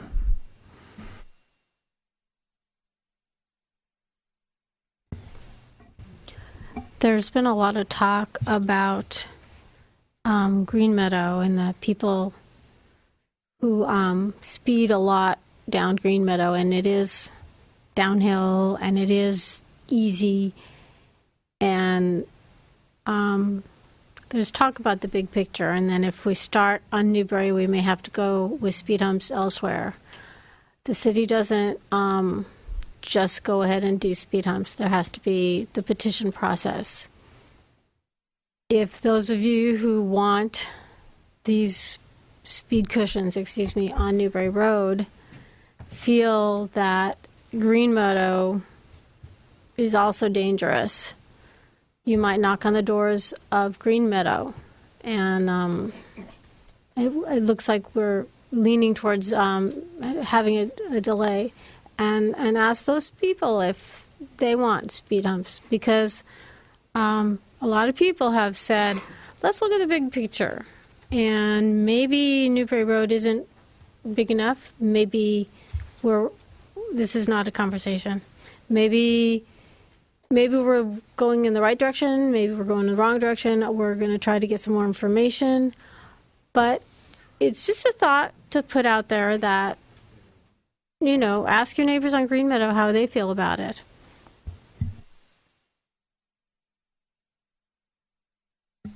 I was out in the neighborhood today at about 1:30.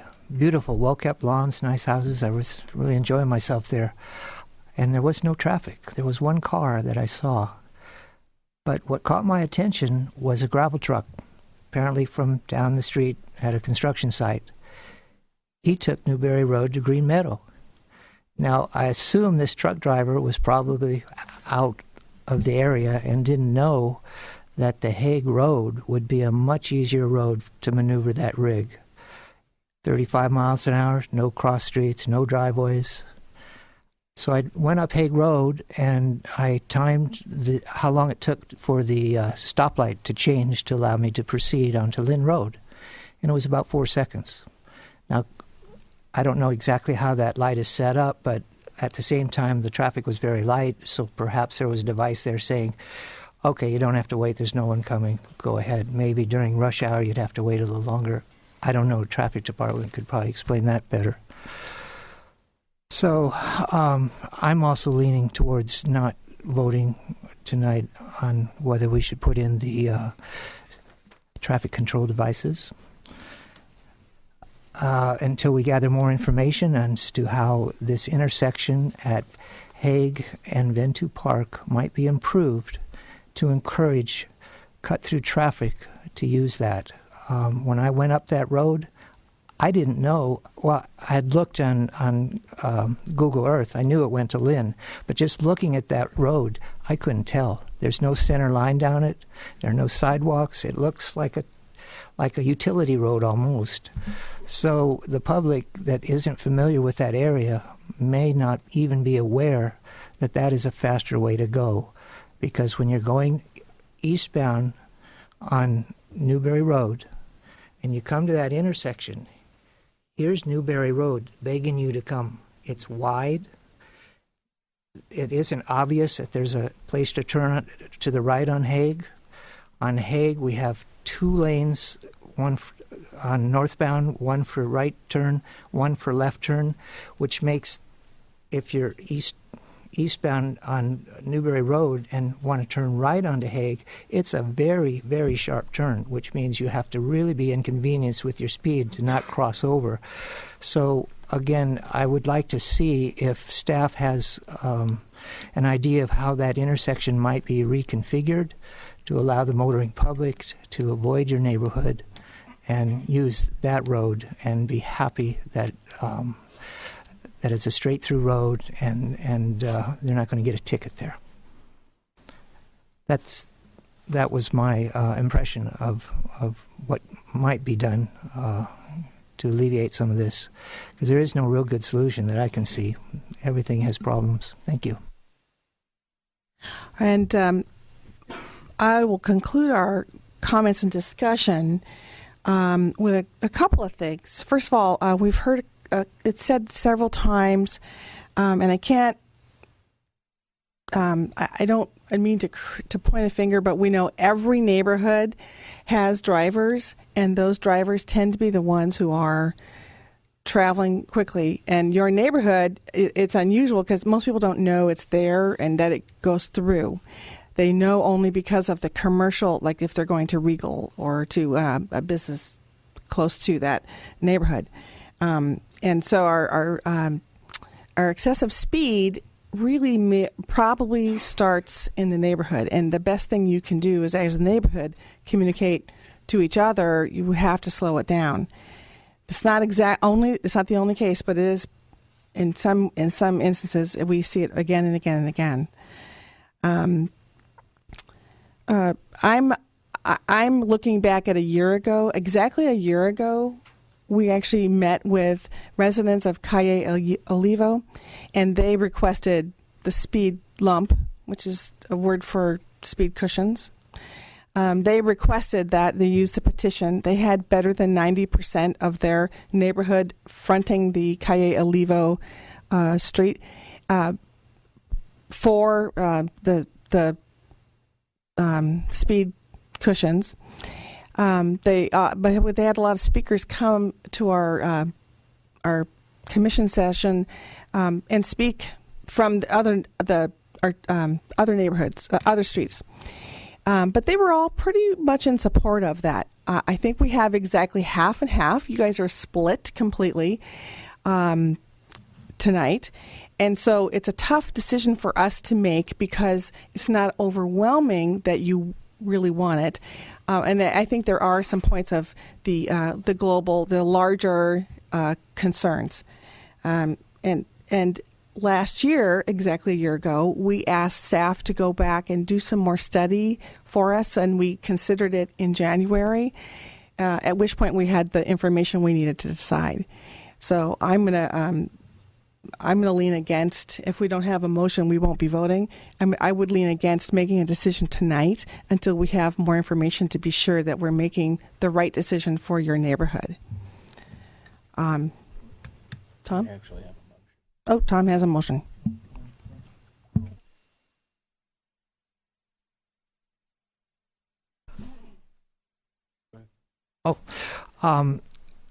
Have we had from staff the results of the traffic situation now in Calle Olivo, as far as what it did to mitigate the traffic concerns that the residents there had?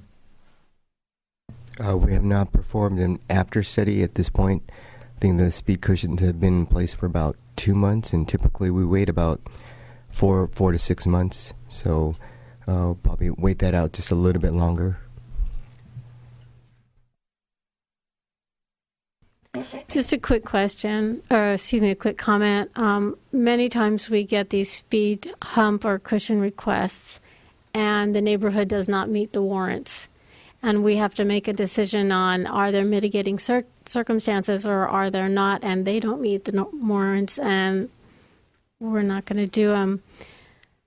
Just put it out there, you guys meet the warrants.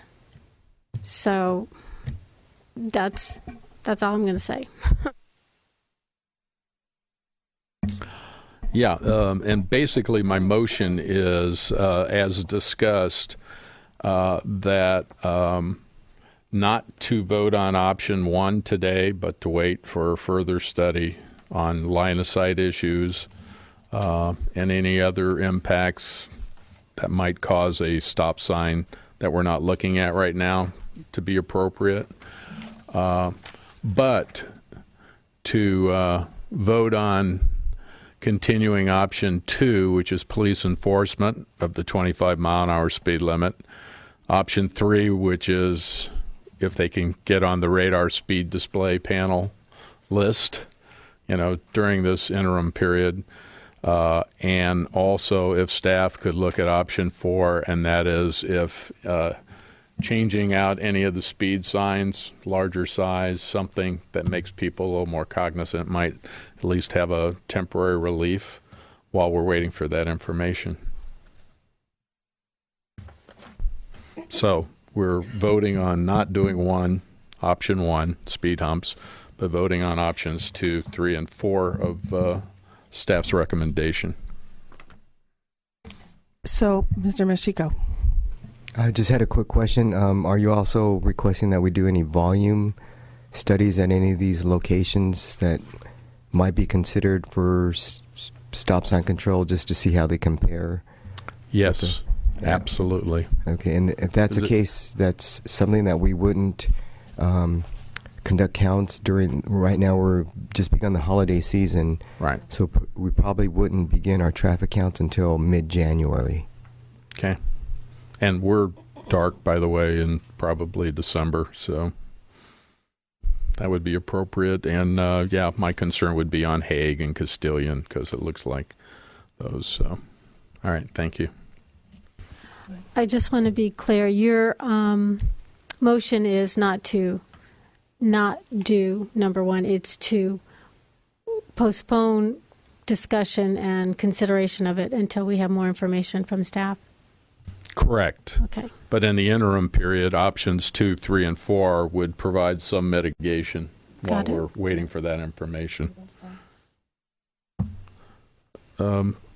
It's been asked to include 5, but I don't believe are there any homeowner associations or neighborhood No. watches in your That area? was asked and answered Okay. no. And I didn't think so either. So having somebody in charge to send out a letter isn't appropriate. So I'm not going to include that. Okay, to recap, we have a motion to vote on option 2, 3, and 4. Mrs. Zambrano, when you want to call the vote? When your name is called, please say yes or no. Commissioner Gregory? Yes. Commissioner Reeder? Yes. Vice Chair McMahon? Yes. Chair Engler? Yes. The motion carries 4-0.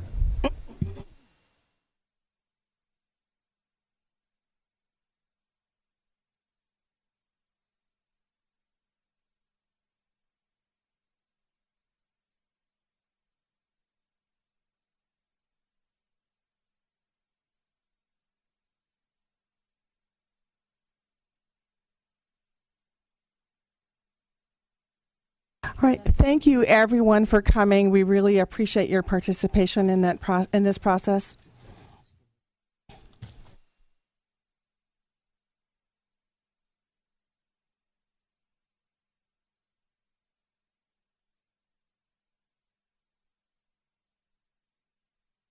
All right. We move on to item 6B.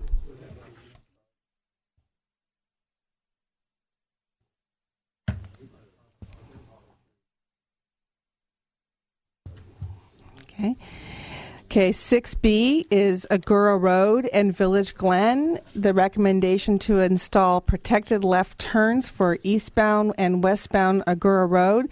This is an information item, and the report will be presented by Associate Engineer Robert Sweeting.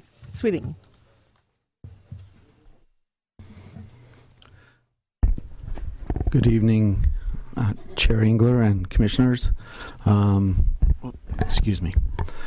This is a information-only item regarding the request for a protected left turn at Agora Road in Village Glen that was brought to us by a resident. So I will go through the thought process and the justifications for protected left turns that we've used throughout the city. There has been some print media recently regarding left turns and some of their delays, and hopefully this will kind of clarify some of the conditions that we look at when determining protected left turns. For Agora Road in particular, currently it is a 4-lane divided roadway, 2 eastbound, 2 westbound, with bike lanes in each direction, speed limit of 45 miles per hour, and the current left turn is a permissive left turn, and the sight distance is good. This here is a aerial view of that intersection of Agora Road, which generally speaking goes east to west. There is a business shopping center to the north, residential to the south, and Westlake Boulevard to the west. We look at various guidelines that are determined by ITE, Federal Highway Administration, and Caltrans in determining the different types of left turns. There are basically 4 different types of left turns.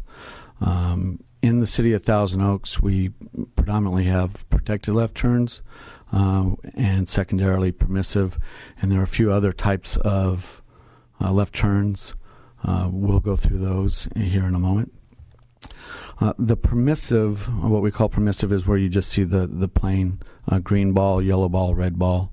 The left turns have to yield to the opposing traffic. Asking the drivers to make a determination on the acceptable gaps.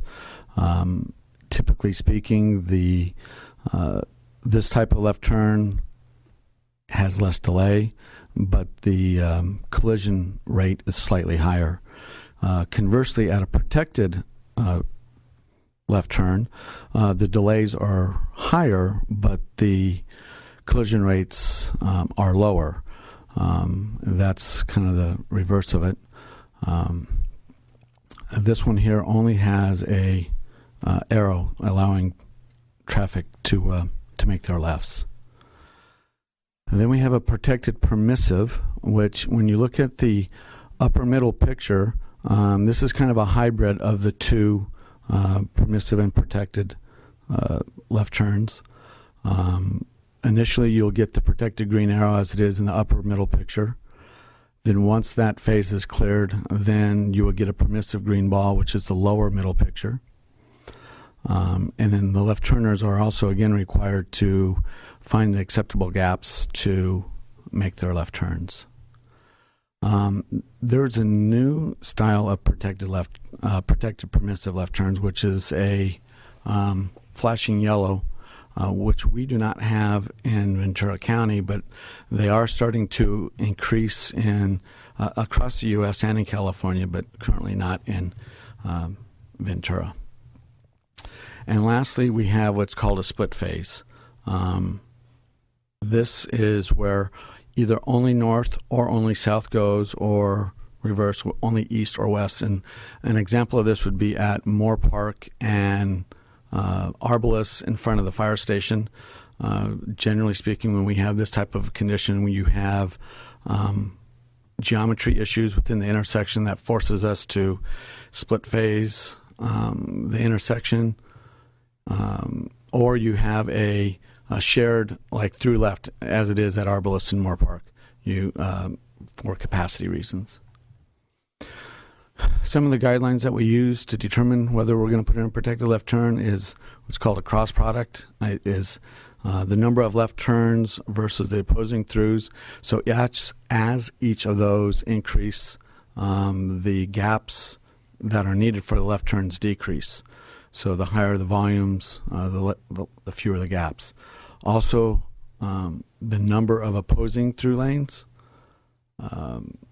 Obviously, if you have a wider road, it takes longer to traverse that left turn, which you need a higher gap. The cycle length is not an overall importance, but there is some validity there. The speed of the opposing traffic, 45 miles an hour. Sight distance and collision history. That it would be where there's 5 correctable collisions over a 12-month period. Correctable collisions being that if we put in a protected left turn would help those types of collisions. So rear-end collisions, side swipes, hit objects would not be a correctable type of collision. And then lastly, if there are 2 or more left turns, you would put in a protected left turn. So using the federal highway guidelines, which we've used over the last 25 plus years, there's a flow chart that we kind of look. It's kind of an if-then based on those guidelines. If this type of condition occurs, then you should put in either a protected permissive or protected permissive type of a signal. So in this case, at Agora and Village Glen, we have a cross product of a little over 113,000. So in this case, it would be the eastbound lefts versus the westbound through and rights. And so our findings are that there are 3 conditions that are met for protected to make it a protected left turn. One is the cross product that I just showed, which is for a 2-lane road, it should be over 100,000. This is slightly over 113. There were 8 correctable collisions in the calendar year 2013 that were approach turn collisions, and the speed limit is 45 miles an hour. So with that, we are recommending that the left turn, protected left turn, be installed. This would be a basic shot of what it would look like with a left arrows to your left, center mast arm left arrows, and the recommendation would be that we create a capital improvement project for the next budget fiscal year 2015-2016. It would be estimated that it would be about $75,000 to do this because we need a new cabinet. That cabinet's about 30 years old. To put in the heads, some new conduits, some wiring, and some video detection to go along with this. So that is our recommendation, that we would go forward and create a capital improvement project for this. So with that, I can take any questions. Well, Mr. Sweeney, how many correctable accidents have there been this year, since we're 6 weeks from the end of the year? So far, we're only have input up to June of 2014, and there have been no collisions for 2014. You think 2013 was just a fluke then? It was higher than maybe normal, but we have in the past had 4 and 5 collisions per year in the prior years. One more question. Were any of the accidents involved with speeding or inexperienced drivers, unlicensed drivers? Well, I did read through the report. I can't determine whether or not they were speeding or not, whether they made a misconception on their gap. If they were on a cell phone, it just shows what the collision is, what type of collision is, and who is at fault. And generally speaking, if a person makes a left turn in front of the oncoming car, they're the one at fault. Correct, but we don't have any information as whether any other factors were involved, such as impaired driving, for instance. Not in this case, because that would not be a correctable collision. So DUIs and such are not a correctable, even though that might have been the issue or the type of collision, but it's not a correctable. Thanks for clarifying that for me. Appreciate Certainly. it. Yeah, I'll leave it up to you, but okay, so your recommendation is to put a protected left turn versus the protected permissive, correct? Correct. All right, and that's just based on the numbers, how they come out? Based on the numbers and based on the flow chart that we've used based on the federal guidelines. Okay, that's fine with me. My question is, this was an information item, so Correct. This goes forward without our needing to take a vote? Yes, because it Thank you. was just information. Thank you. Mm-hmm.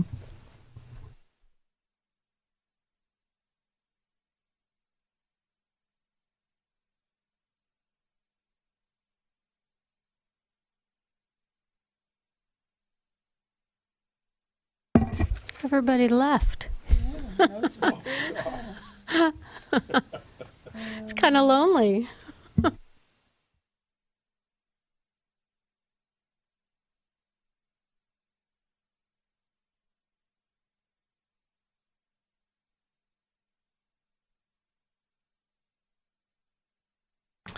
We're going to move on to item 6C, since we do not have public comments or speaker cards. Item 6C is the Valley Spring Drive radar feedback sign. This is also an information item. Report will be provided by Associate Engineer Robert. Is that correct, Robert? Are you doing it? No, Mr. Mashiko. Thank you. Okay, yes, Chair Engler, this is, I'll just be brief with this one. This is just a follow-up to a meeting we had back in June of this year where we discussed the removal of a stop sign and replacement of a yield sign at the intersection of Westlake Boulevard at Valley Spring Drive. There was a concern about speeds along Valley Spring Drive, that if you remove the stop sign, replace it with a yield sign, speeds are going to increase. We do have data. I believe I mentioned that evening that before the yield sign or before the stop sign was installed, it did have yield sign control, and we did have a radar measurement that showed the 85th percentile speed back when it was a yield sign was identical to the speeds that occurred on Valley Spring Drive when it was converted to a stop sign. What we're planning to do is that item has not been moved to City Council because the City Council would have to require or have to approve the removal of a stop sign because they're the ones who approved it. We are going to pair this information, the fact that we're recommending the installation of a feedback sign to sort of calm the concerns regarding to speed when that stop sign is converted to yield sign. And that concludes this report. Any questions? Okay, thank you. We do not have public comment speakers. We do not have statement cards. So we'll move on to, if we have no questions, item 6D, the Bicycle Advisory Team recommendations and School Safety Team monthly status report. Mr. Machiko? Okay, yes, thank you. This one is just our routine status report that we've been putting in, and it shows that back in September, the school safety team met at Earth School with the notes that occurred, or the minutes from that meeting. And in addition, there was a back-to-school safety event with a public service announcement that was produced, and it's available to be viewed on YouTube. And there's a screenshot from that PSA. So if you you go to YouTube and type in the words Thousand Oaks Public Works Crosswalk, you can view that PSA. Thank you. So item 7, status report of prior traffic commissioner recommendations.